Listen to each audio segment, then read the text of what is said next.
العاقبة للمتقين والجنة للمؤمنين والنار للملحدين والصلاة والسلام على سيد الأنبياء والمرسلين سيدنا ونبينا وشفيعنا أبي القاسم محمد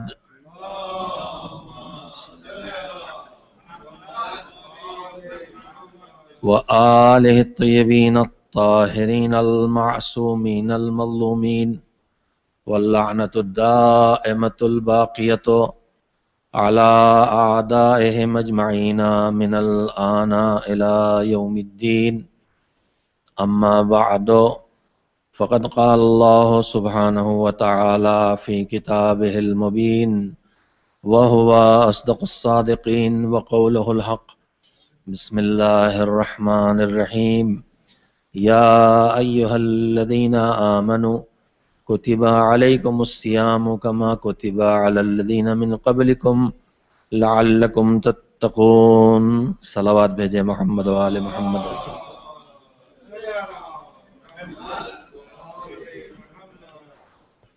گفتگو کا آغاز ماہ مبارک رمضان کی اہم ترین اور اصلی عبادت روزے کے اس طرح سے انجام دینے کے بارے میں کیا گیا ہے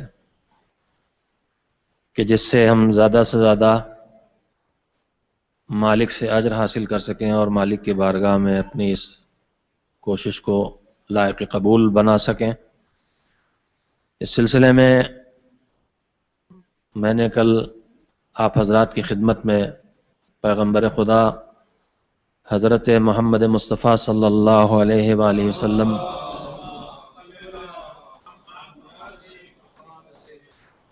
کے خطبے کے ایک حصے کو پیش کیا تھا جس میں پیغمبر گرامی نے 10 امور کی طرف ہم کو متوجہ کیا ہے، جس میں بزرگوں کا احترام بھی ہے، جس میں بچوں کے ساتھ نرمی اور محبت کا برتاؤ بھی ہے، جس میں غریبوں کا خیال رکھنا بھی ہے، جس میں اپنی بھوک اور اپنی پیاس کو جو روزے میں اٹھا رہے ہیں، جس کا سامنا کر رہے ہیں، اس کو سامنے رکھ کے قیامت کی بھوک اور پیاس کو یاد کرنا بھی ہے. انہی ہدایات میں سے ایک ہدایت یہ ہے کہ تم دعا کرو کہ اللہ تم کو روزے رکھنے کی توفیق دے، اور یہ دعا بھی کرو کہ اللہ تم کو تلاوت قرآن کی توفیق دے. ماہ مبارک رمضان میں جو رمضان کے آداب ہیں اور جو روزے کے آداب ہیں اور جو عبادتیں بالخصوص اس مہینے میں جن کی طرف خصوصیت سے معصومین نے توجہ دلائی ہے، ان میں سے ایک عبادت تلاوت قرآن کریم ہے. میں نے پہلے دن بھی عرض کیا ہے اور روز عرض کرتا ہوں کہ ان باتوں کو آپ کے سامنے لانے کا مطلب یہ نہیں ہے کہ آپ کے علم میں نہیں ہے، بلکہ ان باتوں کو آپ کے سامنے لانے کا مطلب یہ ہے کہ ہم سب بھولتے بھی ہیں اور ہماری توجہ بھی کم ہو جاتی ہے، یہ ہماری کمزوریوں میں شامل ہے. لہذا اس توجہ کو پھر سے بڑھانے کے لیے اور اس بھول کو مٹانے کے لیے ان باتوں کو دہرایا جاتا ہے اور آپ کے سامنے رکھا جاتا ہے. آج میں نے چند روایتیں محمد و آل محمد علیہ السلام سے منتخب کی ہیں آپ حضرات کی خدمت میں پیش کرنے کے لیے تلاوت قرآن کریم سے متعلق. میں پھر عرض کر رہا ہوں کہ ظاہر ہے کہ یہ روایتیں کوئی نئی چیز نہیں ہیں، 14 صدیوں سے پیش کی جا رہی ہیں، پڑھی جا رہی ہیں، دہرائی جا رہی ہیں. ان کا مقصد یہ ہے کہ جب ہم متوجہ نہیں ہوتے ہیں تو معصومین کے ارشادات، اور معصومین نے کہا بھی یہی ہے کہ تم ہماری باتوں کو پہنچاؤ، پھر ہماری باتیں خود اپنا کام کریں گی اور اپنا اثر پیدا کریں گی. اس سلسلے میں نے چند روایتیں منتخب کی ہیں. وقت کو پیش نظر رکھتے ہوئے 2-3 روایتیں آپ کے سامنے پیش کرنے کی کوشش کروں گا. سب سے پہلی بات، تلاوت کے ثواب اور اجر کے سلسلے میں ہر نیکی کا ثواب کم سے کم 10 گنا ہے. تو وہ تلاوت جب ہم کریں گے قرآن مجید کی تو اس نیکی کا حساب کس طرح سے ہوگا، یعنی ایک نیکی اس تلاوت میں کیا چیز بنے گی. ہم نے ایک پارہ پڑھا، ایک سورہ پڑھا، 10 آیتیں پڑھیں، 5 آیتیں پڑھیں، 1 آیت پڑھی، قرآن مجید کی تلاوت سب کے سب کہلائیں گی. ایک آیت کا پڑھنا بھی تلاوت ہے، 5 آیتوں کا پڑھنا بھی تلاوت ہے، 10 آیتوں کا پڑھنا تلاوت ہے، سورہ کا پورا کرنا بھی تلاوت ہے، پورا نہ پڑھے تو بھی تلاوت ہے، یہ سب کا سب تلاوت ہے. تو جو اجر ملنا ہے قرآن کریم کی تلاوت پر، اس کا حساب بارگاہ پروردگار میں کس طرح ہوگا. اس سلسلے میں پیغمبر خدا حضرت محمد مصطفیٰ صلی اللہ علیہ وآلہ وسلم سے ایک ارشاد ہے. دیکھیے ہم آپ جب گفتگو کرتے ہیں، میں بول رہا ہوں آپ سن رہے ہیں، تو میرے جملے، میرے سینٹنس وجود میں کیسے آئے ہیں. میرے ایک جملہ بنتا ہے تو اس ایک جملے کے بولنے میں کچھ لفظوں کا استعمال کرتا ہوں، کچھ ورڈز کا یوز کرتا ہوں، تب ایک سینٹنس بنتا ہے. لیکن ورڈ کیسے بنتا ہے، لفظ کیسے بنتا ہے؟ تو لفظ پورا پورا یوں ہی نہیں بنتا ہے. ایک لفظ کئی حرفوں پر شامل ہوتا ہے، اس میں کئی الف بے سین جیم ملتے ہیں تب جا کے کوئی ایک لفظ، الفابیٹس ملتے ہیں تو کوئی ایک لفظ بنتا ہے، وہ حرف ہوتے ہیں. تلاوت کا اجر مالک کی بارگاہ میں کس طرح ملنا ہے ذرا ملاحظہ فرمائیے. پیغمبر فرماتے ہیں من قرأ حرفا من کتاب اللہ تعالی فلہ حسنہ. ایک سورے کی بات نہیں کر رہے ہیں پیغمبر، ایک آیت کی بات نہیں کر رہے ہیں، ایک جملے کی بات نہیں کر رہے ہیں، ایک لفظ کی بات نہیں کر رہے ہیں. پیغمبر فرماتے ہیں من قرأ حرفا من کتاب اللہ، جو شخص اللہ کی کتاب سے ایک حرف پڑھے، ایک حرف، لفظ نہیں، جملہ نہیں، ایک حرف پڑھے. بسم اللہ الرحمن الرحیم جب ہم کہتے ہیں تو اس میں بسم اللہ میں 2 لفظ ہو گئے، بسم بے اسم، بے الگ ہو گیا، اسم الگ ہو گیا، اللہ الگ ہو گیا لفظ، الرحمن لفظ الگ ہو گیا، الرحیم لفظ الگ ہو گیا. اجر کس چیز پہ ملنا ہے؟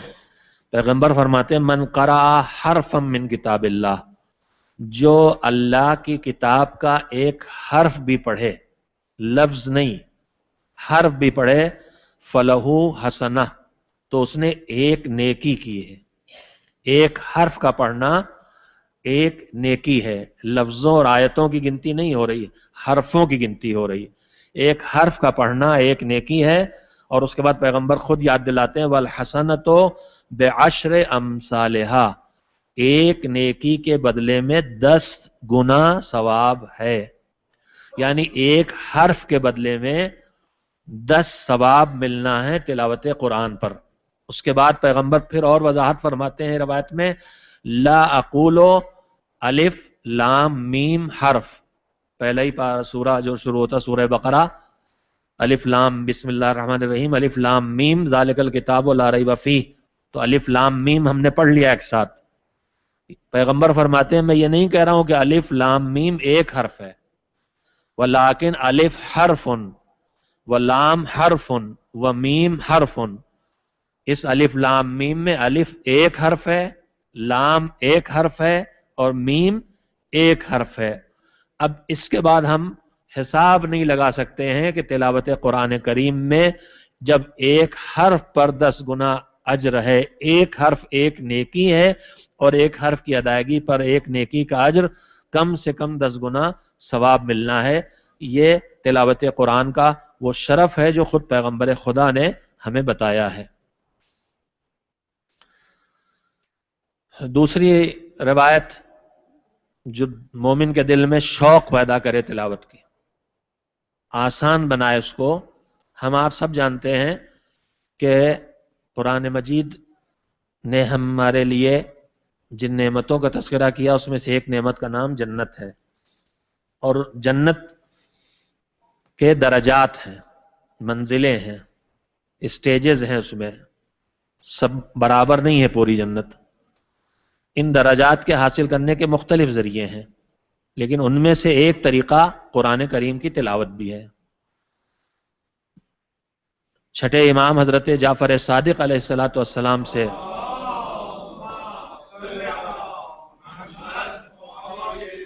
یہ روایت وارد ہوئی ہے، علیکم بتلاوت القرآن، تلاوت کیا کرو قرآن کی، فإن درجات الجنت علی عدد آیات القرآن، قرآن میں جتنی آیتیں ہیں جنت میں اتنے درجے ہیں، قرآن میں جتنے آیتیں ہیں اتنی منزلیں ہیں جنت کی، ایک سے اوپر ایک سے اوپر ایک، ایک سے اوپر ایک، ایک سے اوپر ایک۔ امام فرماتے ہیں کہ جتنی آیتیں قرآن کی ہیں اتنی ہی منزلیں جنت کی ہیں۔ فَإِذَا كَانَ يَوْمَ الْقِيَامَةِ يُقَالُ لِقَارِئِ الْقُرْآنِ اقرأ وَارْقَ۔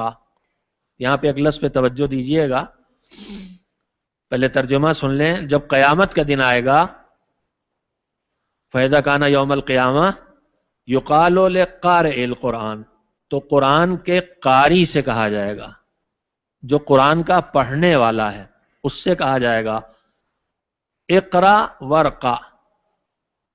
میں اپنی بول چال کی زبان میں بول رہا ہوں کہ پڑھو اور بڑھو، یا پڑھو اور چڑھو اوپر، پڑھتے جاؤ اور اوپر کی طرف بڑھتے چلے جاؤ۔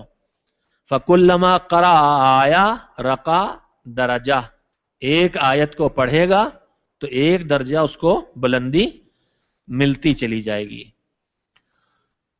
یہاں پر ایک مفہوم اس سے سمجھا جا سکتا ہے کہ ایک تو حفظ قرآن کا جو فائدہ ہے وہ اس سے محسوس ہوتا ہے کہ آدمی کو جتنی آیتیں حفظ ہوں وہ تو یقیناً انہیں پڑھ ہی سکتا ہے، لیکن یہاں پر ایک لفظ آیا ہے قارئ القرآن، قرآن کے قاری سے کہا جائے گا۔ حافظ قرآن کا لفظ یہاں پر نہیں ہے، ہو سکتا ہے یہاں پر یہ استفادہ کیا جا سکے، میں کوئی یقینی طور پر یہ بات نہیں عرض کر رہا ہوں کہ انسان زندگی میں جتنا قرآن پڑھتا رہا ہے، قرآن کو پڑھ سکتا ہے تو جتنا پڑھتا رہا ہے اسے پڑھتا جائے گا، الہی انتظام ایسا ہو کہ اسے وہ پڑھ سکے، اور اس کے بعد جتنا پڑھتا جائے گا اسے اتنے درجات بلندی کے جنت میں ملتے جائیں گے۔ ایک صلوات بھیجے محمد و آل محمد علیہ السلام پر۔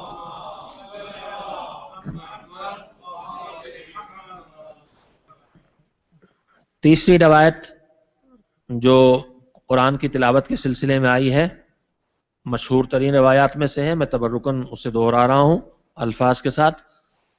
ان البیت الذی یقرأ فیہ القرآن، وہ گھر جس میں تلاوت قرآن کی جائے، وَيُذْكَرُ اللَّهُ فِيهِ، اور اس میں اللہ کا ذکر کیا جائے، تلاوت قرآن بھی ہو اور ذکر خدا بھی ہو، تو اس گھر کے لیے تین چیزیں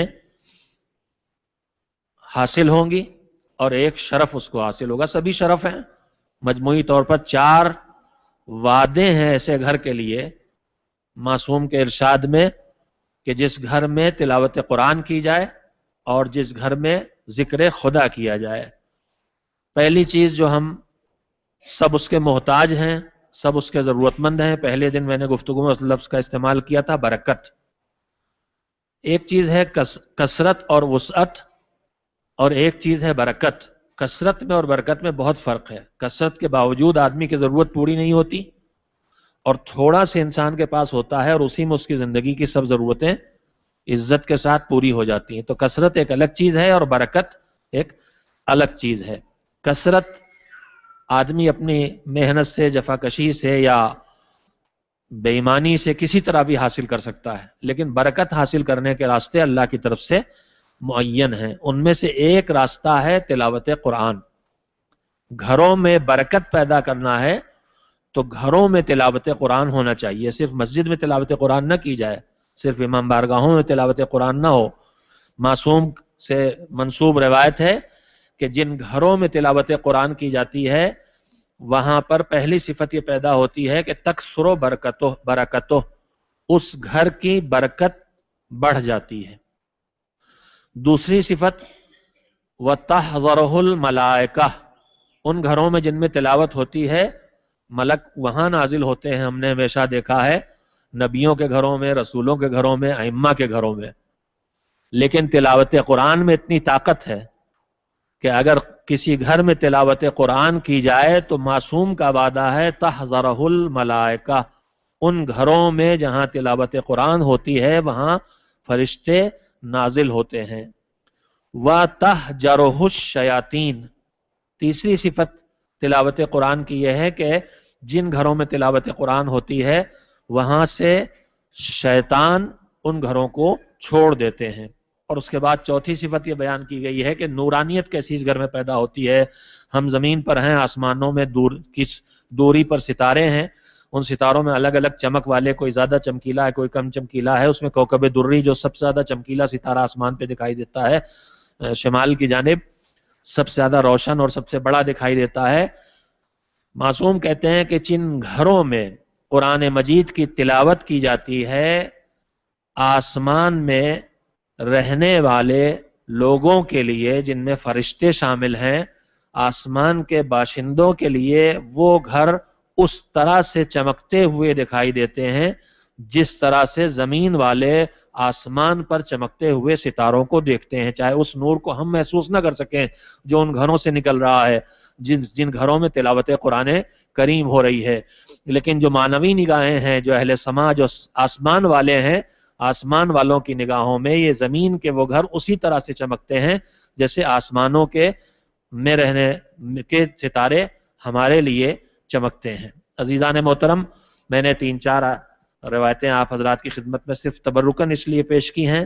رمضان کا مہینہ ہے، تلاوت کا مہینہ ہے، اس مہینے میں ہم اپنے آپ کو تلاوت سے محروم نہ کریں۔ چاہے اب میں نے جو بظاہر روایات میں اس سے زیادہ اجر ڈھونڈے ملنا مشکل ہے کہ پورے سورے پڑھنے کی بات نہیں ہے، 10-20 آیتیں پڑھنے کی بات نہیں، وہ ہدایات ہیں کہ کم سے کم 5 آیتیں شام کو آ کے گھر پہ پڑھ لو، دن بھر کے کاروبار کے بعد رات میں آ کے 10 آیتیں پڑھ لو تاکہ تمہارے گناہ معاف ہو جائیں اور تمہاری نیکیاں لکھ جائیں۔ وہ ہدایات اپنی جگہ ہیں، لیکن آدمی سوچ کے کہ اتنا کہاں ہو پائے گا، اتنا کہاں ہو پائے گا، اپنے کو محروم کر لیتا ہے۔ پیغمبر نے اتنی گنجائش پیدا کر دی ہے کہ ایک حرف بھی اگر قرآن مجید کی تلاوت کا زبان سے ادا ہوتا ہے تو وہ بھی ایک نیکی بن جاتا ہے، اور ایک نیکی کم سے کم 10 گنا ثواب لے کے آتی ہے۔ مسائل کے سلسلے میں روزے کے مسائل شروع کیے گئے تھے، چونکہ اس میں سفر کے مسائل بار بار پیدا ہو رہے تھے، اس لیے میں نے سوچا کہ میں جن حالتوں میں روزہ قصر ہوتا ہے اور نماز قصر ہوتی ہے، جو سفر کی پوزیشن ہوتی ہے مسافر کی، ان کے بنیادی مسائل آپ کی خدمت میں عرض کر دوں۔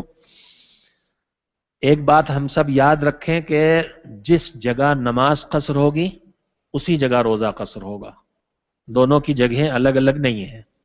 جہاں نماز قصر ہوگی وہاں روزہ قصر ہوگا، اور جہاں نماز قصر نہیں ہوگی وہاں روزہ بھی قصر نہیں ہوگا، دو الگ الگ احکام نہیں ہیں۔ لہذا جو نماز قصر ہونے کی شرطیں ہیں وہی روزہ قصر ہونے کی بھی شرطیں ہیں۔ فقہی کتابوں میں مجموعی طور پر 8 شرطوں سے نماز اور روزہ قصر ہوتا ہے۔ 8 شرطیں ہیں جن میں سے ہماری آپ کی زندگی سے سب کا تعلق ضروری نہیں ہے کہ ہو، لیکن بہرحال ان سب کو سن لیجئے۔ 8 شرطیں بنیادی طور پر ہیں، جن میں سے 3-4 چیزیں وہ ہیں جو ہم اگر یاد رکھیں ذہن میں تو ہم اپنے مسائل کو خود طے کر سکتے ہیں۔ جو شرطیں ہماری زندگی سے تعلق رکھتی ہیں ان میں سب سے پہلی شرط ہے کہ کتنا سفر ہو تو روزہ قصر ہوگا، یا کتنا سفر ہو تو نماز قصر ہوگی۔ بار بار مجھے اب کہنے کی ضرورت نہیں ہے، نماز وہیں قصر ہوگی جہاں روزہ قصر ہوگا، اور روزہ وہیں قصر ہوگا جہاں نماز قصر ہوگی۔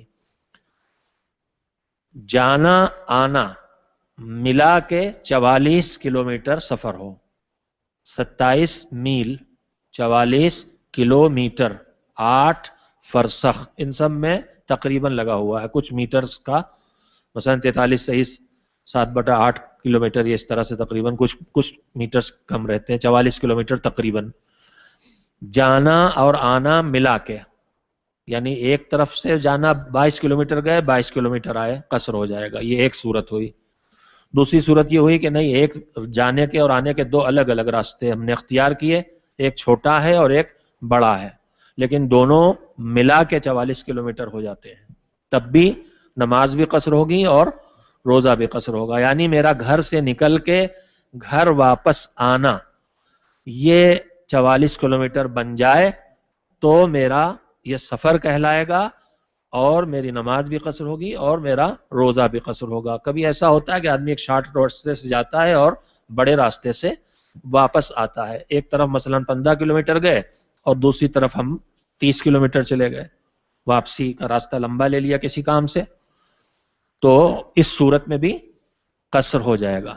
یہ ایک بنیادی شرط ہے جس کو ہمیں یاد رکھنا ہے. اس میں جو بنیادی بات یاد رکھنے کی ہے کہ یہ 44 کلومیٹر کہاں سے جوڑے جائیں گے، کس جگہ سے میں اپنے میٹر کو زیرو پہ کروں گا. یہ اہم مسئلہ ہے جس کے لیے سب سے آسان زبان میں یاد رکھنے کا طریقہ یہی ہے کہ میری رہائش کا جو شہر ہے اس شہر کے اندر میں نے اپنے گھر سے سفر شروع کیا، محلوں سے گزرتا رہا، دھیرے دھیرے شہر کے کنارے پر پہنچا اور شہر کے مکانات ختم ہو گئے، شہر کی آبادی ختم ہو گئی. وہاں سے میں زیرو کر دوں گا اپنے میٹر کو، یہاں سے جوڑا جائے گا، اور اس کے بعد جہاں جا رہے ہیں وہاں بھی جہاں آبادی شروع ہوتی ہے وہاں دیکھیں گے کہ ہم کہاں پر پہنچ گئے. اس طرح سے یہ فاصلہ اگر 44 کلومیٹر بنتا ہے تو قصر ہوگا، ورنہ قصر نہیں ہوگا. یہ بنیادی مسئلہ ہے، یہ پہلی شرط ہے، یہ سب سے اہم شرط ہے، اور دماغ میں اس بات کو محفوظ کر کے رکھنا چاہیے. اس کے جزیات بہت سے ہیں جو جب گفتگو ہوگی تو انشاءاللہ سامنے آئیں گے، لیکن میں ابھی بنیادی شرطیں سادی صرف آپ کے سامنے دوہرا دینا چاہتا ہوں. آج وقت بھی تھوڑا کم ہے. پہلی شرط ہے مسافت طے کرنا. مسافت ہے 44 کلومیٹر اور اس کا آغاز ہوگا شہر کے، آبادی کے، گاؤں کے، بستی کے کنارے سے کنارے تک. پہلی چیز. دوسری چیز یہ ہے کہ اتنا سفر کرنے کی میری پہلے سے میرا ارادہ ہو کہ میں جا رہا ہوں فلاں جگہ، پہلے سے میں نے سوچ رکھا اتنی دور مجھے جانا ہے. ایک صورت یہ ہوتی ہے کہ ہم نکلے ہی ہیں اتنی دور، ہم 50 کلومیٹر دور جا رہے ہیں، 100 کلومیٹر دور جا رہے ہیں. ایک یہ کہ آدمی نکلا کسی کام سے 10 کلومیٹر گیا، پھر خیال آیا چلے 2 قدم اور، 5 کلومیٹر اور چلے گئے، پھر خیال آیا 10 کلومیٹر اور چلے گئے، اس طرح مسافت پوری ہو گئی. تو اس میں قصر، وہاں جہاں پہنچ گئے ہم نماز سے وقت آ گیا، ہم وہاں نماز پڑھ رہے ہیں، 10 5 کلومیٹر چلتے چلاتے پہنچ گئے ایسی جگہ جہاں ہماری نماز کا وقت ہو گیا، ہم نماز پڑھنا چاہتے ہیں، ظہرین کا وقت ہے، جماعت ہو رہی، چلو پڑھے لیتے ہیں. تو یہاں آنے کی نیت سے نہیں نکلے تھے ہم، مسافت کا شروع سے ارادہ نہیں تھا، چلے تھے ہم بغیر ارادے کے، ٹکڑوں ٹکڑوں میں کام بڑھتا گیا اور اتنا ہم چل پڑے جس میں سفر اگر شروع سے نیت ہوتی تو قصر ہو جاتا. لیکن چونکہ شروع سے نیت نہیں تھی لہٰذا یہاں نماز قصر نہیں ہوگی، اور جب نماز قصر نہیں ہوگی تو روزہ بھی میرا نہیں ٹوٹے گا. یہ بھی کام کی بات ہے یاد رکھنے کی. ہو سکتا ہے آپ کسی جگہ نکلیں کہ چلو وہاں تک جائیں، وہاں تک روزہ قصر نہیں ہوتا، لیکن وہاں تک جانے کے ارادے سے گئے، پھر وہاں سے کوئی اور کام نکل آیا اور پھر چل پڑے آگے، تو دونوں مسافتیں ملا کے قصر ہو گیا. لیکن چونکہ آپ کا پہلے سے ارادہ نہیں تھا لہٰذا آپ کی نماز بھی قصر نہیں ہوئی اور آپ کا روزہ بھی قصر نہیں ہوئی.